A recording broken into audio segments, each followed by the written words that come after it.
In the chess 960 match in St. Louis between Vasily Topalov and Garry Kasparov, it was clear that the former world champion Kasparov was struggling to find anything like his old form. Very difficult when you come out of retirement to play a one-off match like this. He was playing much slower than Topalov, and the fluency wasn't there, so he was getting into time pressure. So in the first rapid game, that was a draw. In the second rapid game, Topalov won pretty convincingly. You can check out that game. Click on the link above. I've also recorded a video on that one. So 1/2-1/2 to Topalov after the rapids. Then they played a couple of blitz games. In the first blitz game, that was a draw, although Kasparov struggled there. Now I'd like to show you the second blitz game. Kasparov with the black pieces, so you can see this strange lineup on the back rank with the knights in the corner here, and well, the king oddly placed here, but we'll see things straighten out pretty soon. Now in the rapid game, second rapid game, Topalov played c4. Here he played d4. So it's all orthodox so far, and now blink and you'll miss it. Watch this. The king and the rook are about to switch places. So there are special casting rules with chess 960. So here we go. And after this, magically, we get a fairly normal position on the board once the rooks are actually connected. And Kasparov follows suit on the other side of the board. Now, the knights clearly are very poorly placed, so both sides bring their knights into the game, and now Topalov breaks with e4.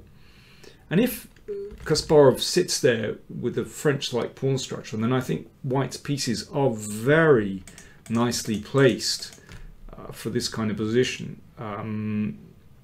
Well, you don't need to close it straight away with e5, but this could come soon, and then moves like this, and bishop c2, maybe f4, f5. Looks absolutely fantastic for white. So it's interesting that they've actually arrived at a position that's fairly easy to evaluate compared to their second rapid game, for example, which was very, very obscure. So Kasparov took, and again, I think he plays in exactly the right way. He has to break out here, otherwise white will have a nice space advantage. So after this, we have a symmetrical pawn structure, almost a symmetrical position, completely actually. The only thing is, you know, white has an extra move here. That's his extra move.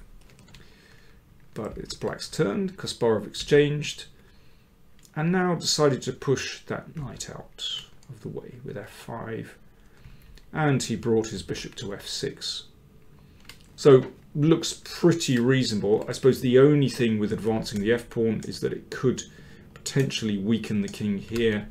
Well, I meant on this diagonal, of course, but it doesn't seem so serious at the moment. And c5 from Kasparov, so that aims at just shotting this knight out of play and makes room for his knight here. Looks reasonable. Bishop c2. Yeah, this knight wasn't doing too much on g6, so just comes back to defend that pawn.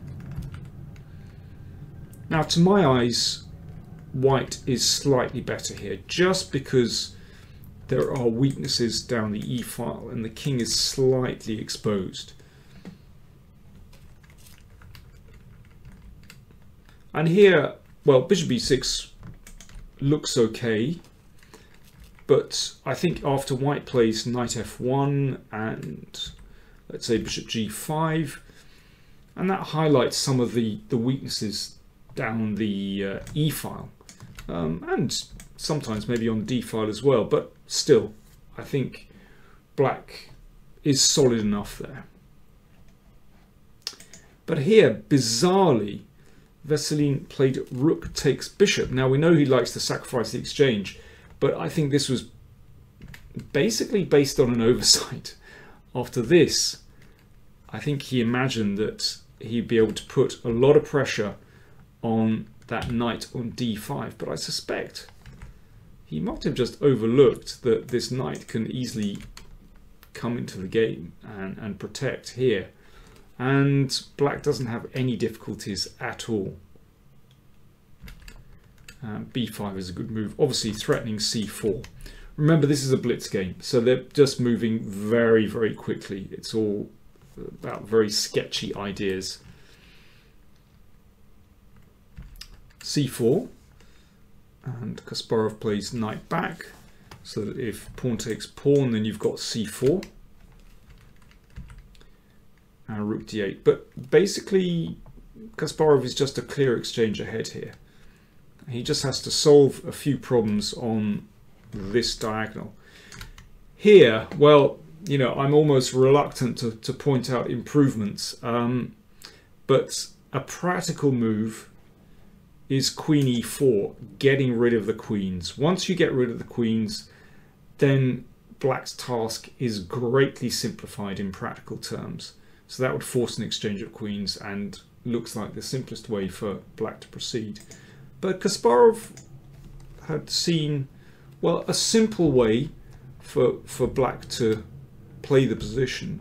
He wanted to exchange pieces and just put the knight on d5. So he does clear the central situation.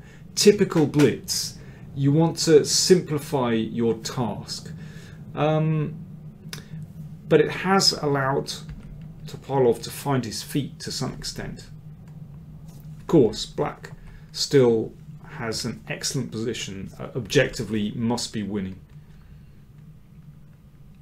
And king h8 is a very understandable move as well, just stepping out of this pin. Now Topalov has at least a pawn, a bishop and a pawn for the rook. And Kasparov also steps away again from this pin. So that was all his play was about over the last few moves. Doesn't matter about the pawn, just get out the pin. Typical blitz strategy. And now Kasparov starts to take over the initiative. Excellent move, knight c3. So now we see the old Gary coming out. Knight comes in and it wants to spin around here, and anyway it's just looking really menacing. It's one of those moves in blitz which is very hard to cope with. Now of course it's possible to exchange queens, but perhaps it's not so clear with this lone pawn. It would be a practical move, but well, I think Gary plays a good practical move. He puts the knight in the middle and plays queen e7. So I think this is good play because Kasparov has the initiative. He's looking at the pawn there. He's also maybe looking at knight takes g3. Typical tricky stuff. But Topalov finds an answer. I have to say, Kasparov was short of time, had far less time than Topalov in this position. And here, again, not really a move you would perhaps play in blitz, but g5 would be actually a very logical continuation of Kasparov's initiative that he set up with this knight on e4. It certainly doesn't seem natural in a blitz game to open up your king, but actually the king is pretty safe on g7 and indeed on h8 behind that bishop. And this pawn can press forward, pushing the knight out of the way, and black just has a very nice initiative there. But Kasparov found another way to play bishop c3.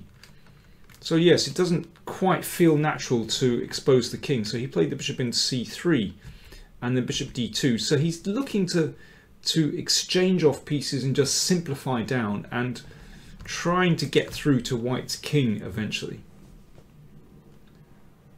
Obviously exchanging pieces will be very desirable for black.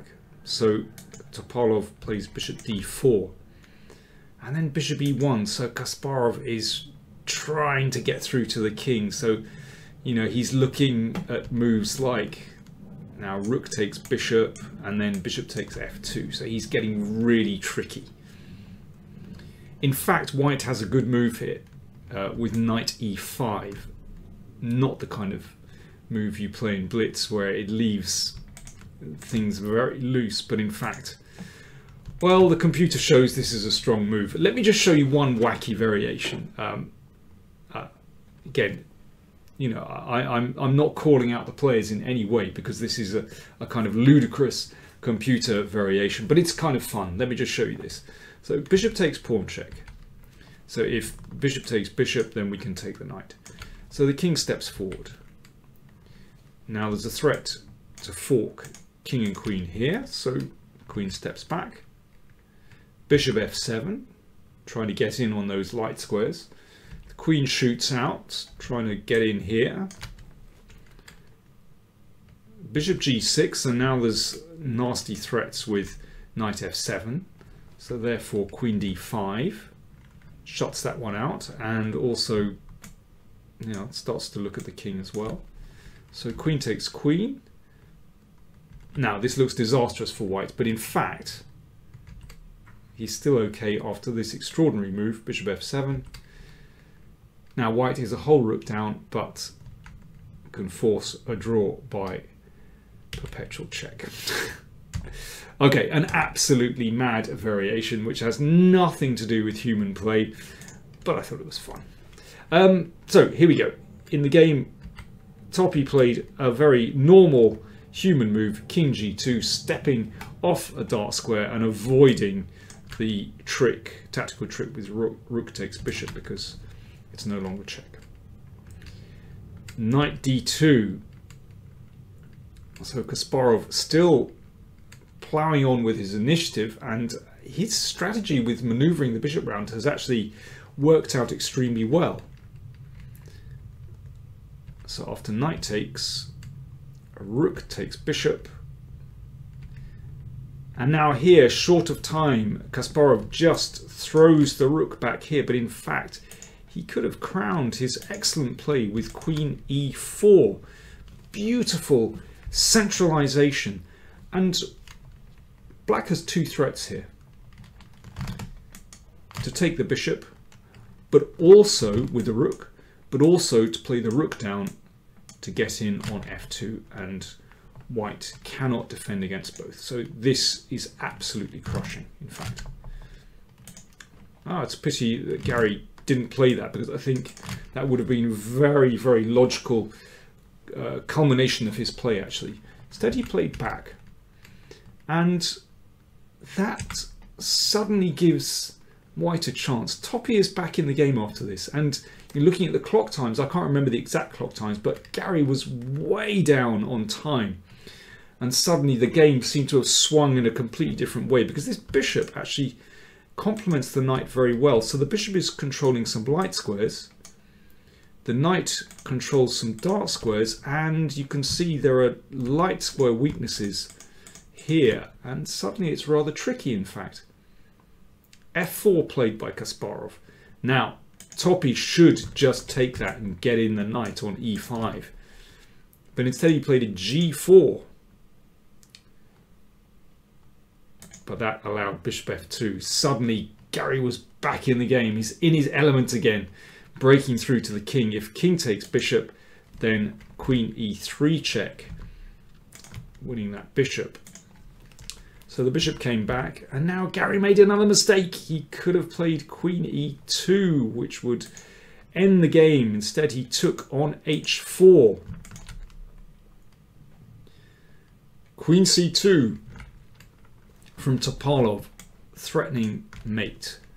g6, and now Topi should take here and this will result in a draw. For example, king h7 and a check, and back again, and well, check on c4. Let me just show you this. So check on c4 and a check here. Basically it's going to be perpetual check. Instead, Toppy rushed it. He played queen takes pawn, and that allowed queen e2 check, and that was the end of the game. Topalov resigned because it's mate in just a few moves, for example. So Gary pulled it out of the bag in the end. Good tussle, and it was very entertaining to watch. Do check out the live coverage from St. Louis. I'd thoroughly recommend it. There's the usual team there in St. Louis with Maurice and Yasser and Jen. It's all good stuff. And very entertaining. And the other matches, I have to say, are very entertaining as well. But I wanted to focus on Garry Kasparov's game. Fascinating to see how he gets on coming out of retirement again to play this strange match. But yeah, there's some really entertaining games. So well, I'll be keeping you up to date with events, and I might switch over and look at some of the other games as well from the other matches too. Thanks for watching.